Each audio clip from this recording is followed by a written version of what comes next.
Hello, welcome back my YouTube family.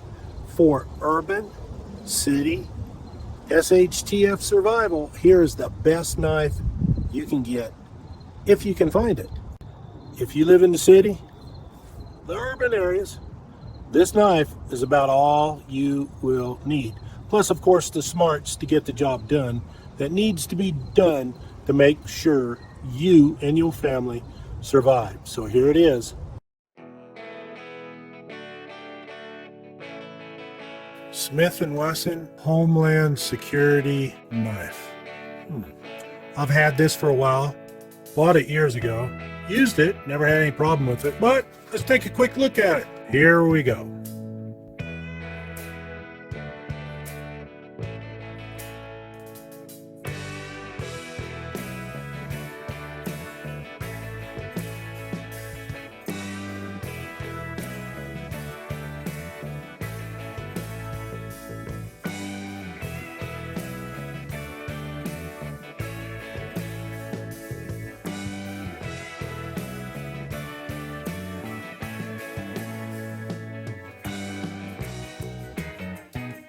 Smith & Wesson Homeland Security Knife.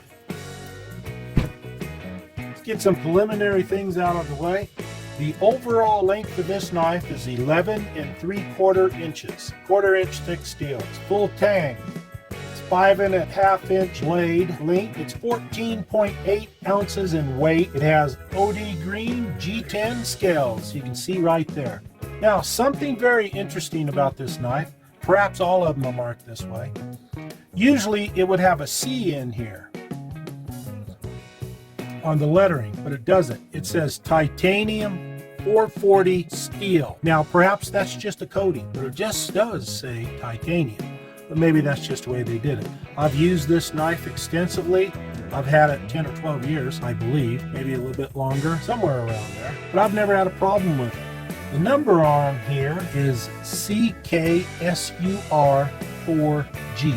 This is hammer forged, by the way. This has not been laser cut that I know of. I don't know, perhaps it has been.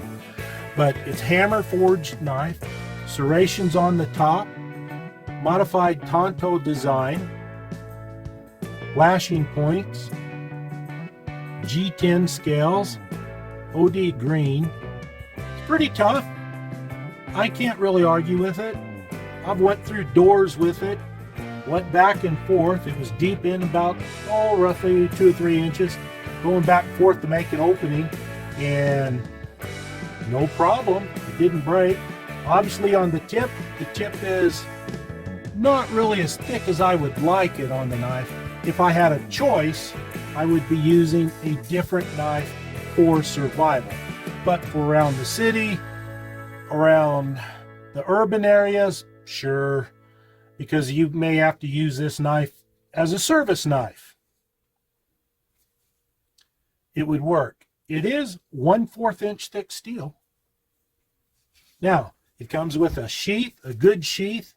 It comes with a sharpening stone.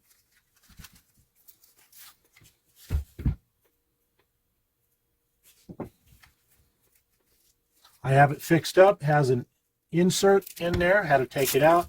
Made it for left-hand use because I am left-handed, but I'd never, like I said, I've never had a problem with it. I don't abuse my knives, but I don't know, some people have a hankering to do such. It has lash down on the sheath.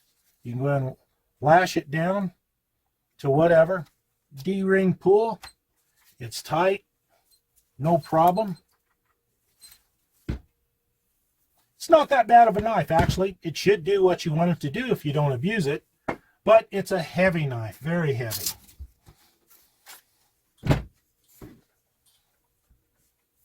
Make sure that's zeroed out.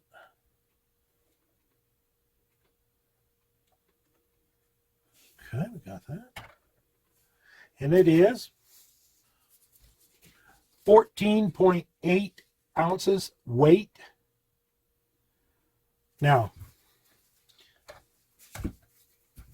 put this in the sheath.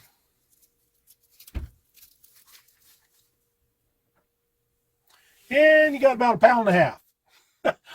1 pound, 1.55 pounds.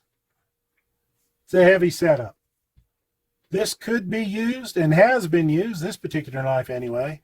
And at the time it was marketing that made this knife fairly attractive to people, but a lot of people don't like it. It fell out of favor with people because they were trying to do things with it that it was not designed for. If you abuse anything, it'll break. But this knife has been through doors, been through wood, entry tool, no problem, because knives are tools. I would not use it again for survival, but for your overall bang around knife, etc., it's not too bad. Right now, it is my understanding they are discontinued. You can no longer buy a brand new one from the factory unless they have some laying around. They're trying to extinguish what they have. But this does say titanium. Again, I don't think it's pure titanium. It could be coated, but hey, it doesn't have the C on there. This is an older model. It works good. No problem for me. So I'll just go ahead and keep it, use it for different purposes. I don't like it really strapped to my side that much because it is really heavy. It is. 1.5 pounds with the sheath. It normally sold for about $60. I've seen them lately, just looking up, used ones or even some new ones, but they had a C in the numbers on their knife. So maybe they just changed it. Maybe those are the coated ones for about as low as $20. So it's up to you, whatever you want to do. I would recommend the knife just for general use. If you want something more professional, you're going to have to spend a lot more money. But this knife itself, for $20, you can pick this knife up. Oh, yes. Go ahead and pick it up. It's a good looking knife, but it's a heavy knife. There's a lot better quality, a lot better knives on the market. I hope this information helps. Thank you very much for watching. Like, subscribe, voice your opinion, leave a comment about this knife if you want, and share this video. Thank you for watching.